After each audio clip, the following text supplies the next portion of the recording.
Chapter 10. Protagoras. The great pre-Socratic systems that we have been considering were confronted in the latter half of the 5th century by a skeptical movement in which the most important figure was Protagoras, chief of the Sophists. The word sophist had originally no bad connotation. It meant, as nearly as may be, what we mean by professor. A sophist was a man who made his living by teaching young men certain things that it was thought would be useful to them in practical life. As there was no public provision for such education, the sophists taught only those who had private means, or whose parents had. This tended to give them a certain class bias, which was increased by the political circumstances of the time. In Athens and many other cities, democracy was politically triumphant, but nothing had been done to diminish the wealth of those who belonged to the old aristocratic families. It was, in the main, the rich who embodied what appears to us as Hellenic culture. They had education and leisure. Travel had taken the edge off their traditional prejudices, and the time that they spent in discussion sharpened their wits. What was called democracy did not touch the institution of slavery, which enabled the rich to enjoy their wealth without oppressing free citizens. In many cities, however, and especially in Athens, the poorer citizens had towards the rich a double hostility, that of envy and that of traditionalism. The rich were supposed, often with justice, to be impious and immoral. They were subverting ancient beliefs and probably trying to destroy democracy. It thus happened that political democracy was associated with cultural conservatism, while those who were cultural innovators tended to be political reactionaries.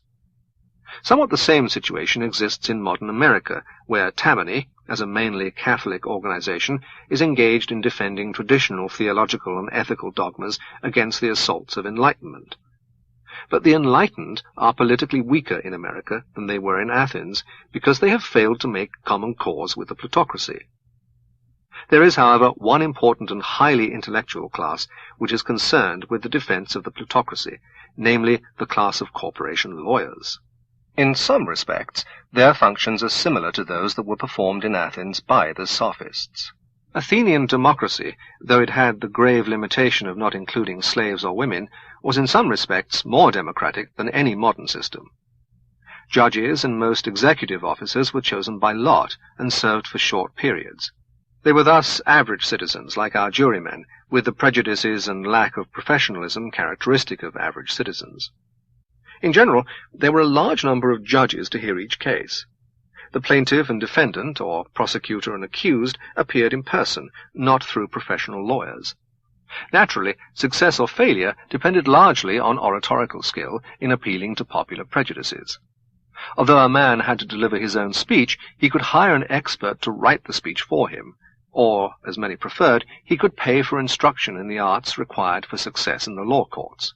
These arts the sophists were supposed to teach. The age of Pericles is analogous in Athenian history to the Victorian age in the history of England.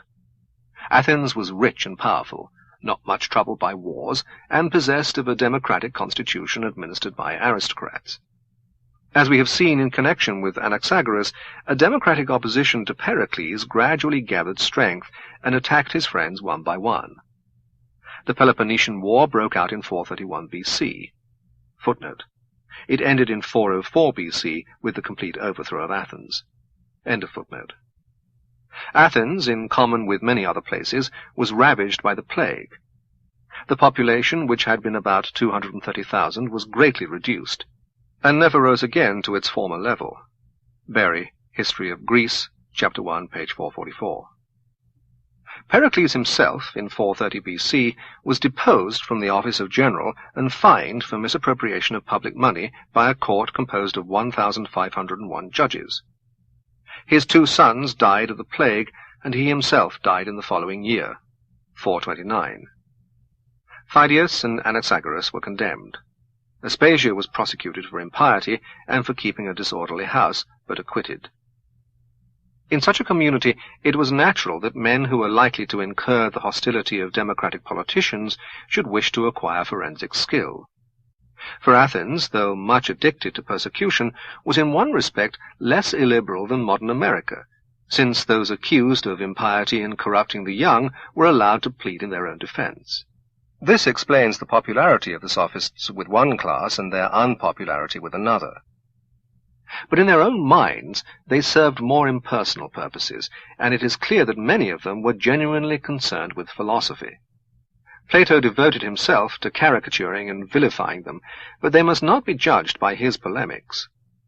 In his lighter vein, take the following passage from the Euthydemus, in which two sophists, Dionysiodorus and Euthydemus, set to work to puzzle a simple-minded person named Ctesippus.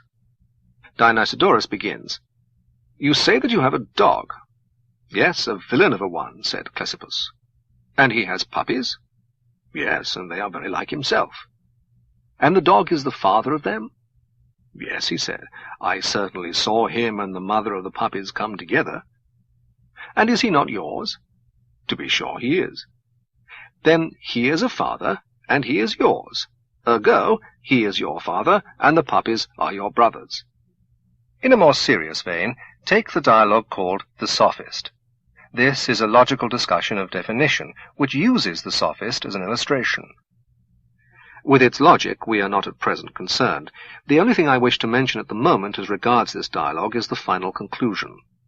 He, then, who traces the pedigree of his, the sophist's art, as follows: who, belonging to the conscious or dissembling section of the art of causing self-contradiction, is an imitator of appearance, and is separated from the class of fantastic, which is a branch of image-making, into that further division of creation, the juggling of words, a creation human and not divine.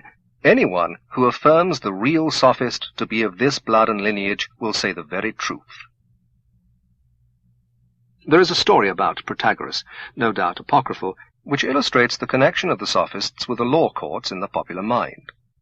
It is said that he taught a young man on the terms that he should be paid his fee if the young man won his first lawsuit, but not otherwise, and that the young man's first lawsuit was one brought by Protagoras for recovery of his fee. However, it is time to leave these preliminaries and see what is really known about Protagoras. Protagoras was born about 500 BC at Abdera, the city from which Democritus came. He twice visited Athens, his second visit being not later than 432 BC. He made a code of laws for the city of Thurii in 444 to 3 BC. There is a tradition that he was prosecuted for impiety, but this seems to be untrue, in spite of the fact that he wrote a book on the gods, which began, "With regard to the gods, I cannot feel sure either that they are, or that they are not, nor what they are like in figure. For there are many things that hinder sure knowledge, the obscurity of the subject and the shortness of human life." His second visit to Athens is described somewhat satirically in Plato's Protagoras, and his doctrines are discussed seriously in the Theaetetus. He is chiefly noted for his doctrine that man is the measure of all things, of things that they are, and of things that are not, that they are not. This is interpreted as meaning that each man is the measure of all things, and that when men differ, there is no objective truth in virtue of which one is right and the other wrong. The doctrine is essentially skeptical, and is presumably based on the deceitfulness of the senses. One of the three founders of pragmatism, F.C.S. Schiller, was in the habit of calling himself a disciple of Protagoras. This was, I think, because Plato in the Theaetetus suggests, as an interpretation of Protagoras, that one opinion can be better than another, though it cannot be truer. For example, when a man has jaundice, everything looks yellow. There is no sense in saying that things are really not yellow, but the color they look to a man in health. We can say, however, that since health is better than sickness, the opinion of the man in health is better than that of the man who has jaundice. This point of view, obviously, is akin to pragmatism. The disbelief in objective truth makes the majority, for practical purposes, the arbiters as to what to believe. Hence, Protagoras was led to a defense of law and convention and traditional morality. While, as we saw, he did not know whether the gods existed, he was sure they ought to be worshipped. This point of view is obviously the right one for a man whose theoretical skepticism is thoroughgoing and logical.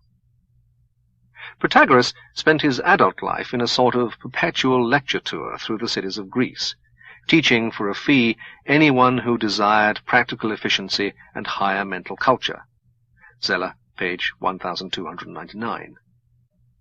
Plato objects, somewhat snobbishly according to modern notions, to the sophists' practice of charging money for instruction.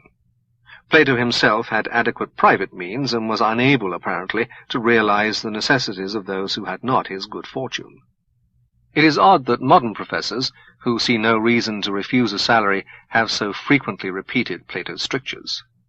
There was, however, another point in which the sophists differed from most contemporary philosophers.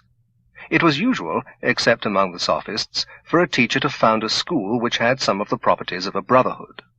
There was a greater or smaller amount of common life, there was often something analogous to a monastic rule, and there was usually an esoteric doctrine not proclaimed to the public. All this was natural wherever philosophy had arisen out of orphism. Among the sophists there was none of this. What they had to teach was not in their minds connected with religion or virtue. They taught the art of arguing, and as much knowledge as would help in this art. Broadly speaking, they were prepared, like modern lawyers, to show how to argue for or against any opinion, and were not concerned to advocate conclusions of their own. Those to whom philosophy was a way of life, closely bound up with religion, were naturally shocked. To them, the sophists appeared frivolous and immoral. To some extent, though it is impossible to say how far, the odium which the sophists incurred, not only with the general public, but with Plato and subsequent philosophers, was due to their intellectual merit.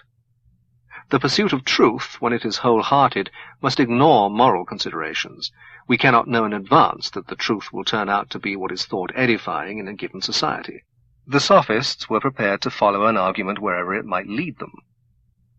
Often it led them to skepticism. One of them, Gorgias, maintained that nothing exists, that if anything exists, it is unknowable, and granting it even to exist and to be knowable by any one man, he could never communicate it to others. We do not know what his arguments were, but I can well imagine that they had a logical force which compelled his opponents to take refuge in edification. Plato is always concerned to advocate views that will make people what he thinks virtuous. He is hardly ever intellectually honest, because he allows himself to judge doctrines by their social consequences. Even about this he is not honest. He pretends to follow the argument and to be judging by purely theoretical standards, when in fact he is twisting the discussion so as to lead to a virtuous result. He introduced this vice into philosophy, where it has persisted ever since. It was probably largely hostility to the sophists that gave this character to his dialogues. One of the defects of all philosophers since Plato is that their inquiries into ethics proceed on the assumption that they already know the conclusions to be reached. It seems that there were men in the Athens of the late 5th century who taught political doctrines which seemed immoral to their contemporaries, and seem so to the democratic nations of the present day. Thrasymachus, in the first book of the Republic, argues that there is no justice except the interest of the stronger, that laws are made by governments for their own advantage, and that there is no impersonal standard to which to appeal in contests for power. Callicles, according to Plato, in the Gorgias, maintained a similar doctrine. The law of nature, he said, is the law of the stronger, but for convenience men have established institutions and moral precepts to restrain the strong. Such doctrines have won much wider assent in our day than they did in antiquity, and whatever may be thought of them, they are not characteristic of the sophists. During the 5th century, whatever part the sophists may have had in the change, there was in Athens a transformation from a certain stiff Puritan simplicity to a quick-witted and rather cruel cynicism in conflict with a slow-witted and equally cruel defense of crumbling orthodoxy. At the beginning of the century comes the Athenian championship of the cities of Ionia against the Persians, and the victory of Marathon in 490 BC. At the end comes the defeat of Athens by Sparta in 404 BC, and the execution of Socrates in 399 BC. After this time, Athens ceased to be politically important, but acquired undoubted cultural supremacy, which it retained until the victory of Christianity. Something of the history of 5th century Athens is essential to the understanding of Plato and of all subsequent Greek thought. In the First Persian War, the chief glory went to the Athenians, owing to the decisive victory at Marathon. In the Second War, 10 years later, the Athenians still were the best of the Greeks at sea, but on land, victory was mainly due to the Spartans, who were the acknowledged leaders of the Hellenic world. The Spartans, however, were narrowly provincial in their outlook, and ceased to oppose the Persians when they had been chased out of European Greece. The championship of the Asiatic Greeks, and the liberation of the islands that had been conquered by the Persians, was undertaken with great success by Athens. Athens became the leading sea power and acquired a considerable imperialist control over the Ionian islands. Under the leadership of Pericles, who was a moderate democrat and a moderate imperialist, Athens prospered. The great temples, whose ruins are still the glory of Athens, were built by his initiative to replace those destroyed by Xerxes. The city increased very rapidly in wealth and also in culture, and, as invariably happens at such times, particularly when wealth is due to foreign commerce, traditional morality and traditional beliefs decayed. There was at this time in Athens an extraordinarily large number of men of genius. The three great dramatists, Aeschylus, Sophocles, and Euripides, all belong to the 5th century. Aeschylus fought at Marathon and saw the Battle of Salamis. Sophocles was still religiously orthodox, but Euripides was influenced by Protagoras and by the free-thinking spirit of the time, and his treatment of the myths is skeptical and subversive. Aristophanes, the comic poet, made fun of Socrates, sophists, and philosophers, but nevertheless belonged to their circle. In the Symposium, Plato represents him as on very friendly terms with Socrates. Phidias the sculptor, as we have seen, belonged to the circle of Pericles. The excellence of Athens at this period was artistic rather than intellectual. None of the great mathematicians or philosophers of the 5th century were Athenians, with the exception of Socrates. And Socrates was not a writer, but a man who confined himself to oral discussion. The outbreak of the Peloponnesian War in 431 BC and the death of Pericles in 429 BC introduced a darker period in Athenian history. The Athenians were superior at sea, but the Spartans had supremacy on land, and repeatedly occupied Attica, except Athens, during the summer. The result was that Athens was overcrowded, and suffered severely from the plague. In 414 BC, the Athenians sent a large expedition to Sicily in the hope of capturing Syracuse, which was allied with Sparta, but the attempt was a failure. War made the Athenians fierce and persecuting. In 416 BC, they conquered the island of Melos, put to death all men of military age, and enslaved the other inhabitants. The Trojan women of Euripides is a protest against such barbarism. The conflict had an ideological aspect, since Sparta was the champion of oligarchy and Athens of democracy. The Athenians had reason to suspect some of their own aristocrats of treachery, which was generally thought to have had a part in the final naval defeat at the Battle of Aegospotami in 405 BC. At the end of the war, the Spartans established in Athens an oligarchical government known as the 30 Tyrants. Some of the 30, including Critias, their chief, had been pupils of Socrates. They were deservedly unpopular and were overthrown within a year.